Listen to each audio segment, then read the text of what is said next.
पोम्पी का आखिरी दिन।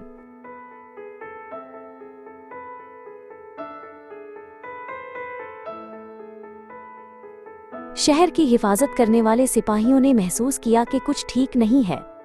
गलियों में लोगों के चेहरों पर बढ़ती हुई बेचैनी साफ दिखाई दे रही थी। सिपाहियों ने नज़्म बरकरार रखने की पूरी कोशिश की, लेकिन उलझन बढ़ती गई। आखिरकार वेसोविस पहाड़ की चोटी से स्याह धुआं उठता हुआ साफ नजर आने लगा।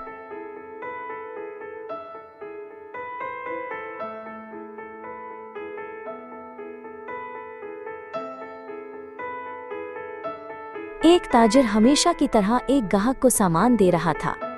अचानक आसमान से सरमई राख बर्फ के नरम गालों की तरह गिरने लगी। ब्लू घबराए हुए लोग जल्दी जल्दी अपनी दुकानें बंद करके घरों को लूटने लगे। पुरसुकून रोजमर्रा जिंदगी का सिलसिला टूटने और बिखरने लगा।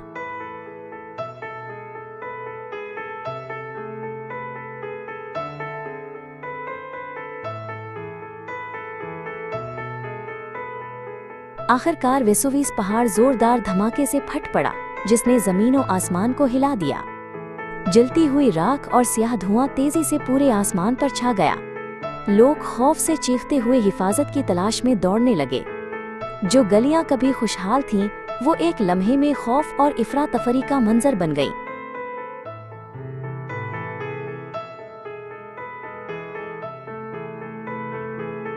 मुसाफिर और ताजिर, मछियारे और मुआज्जिजीन सब एक ही शदीद खौफ का सामना कर रहे थे। कुछ समंदर की तरफ भागे और कुछ शहर से बाहर की तरफ निकल गए, लेकिन गर्म राख और घुटनज़दा धुआं शहर को तेजी से निगलता गया। लोग एक दूसरे के नाम पुकारते हुए जिंदगी बचाने की जद्दोजहद करते रहे।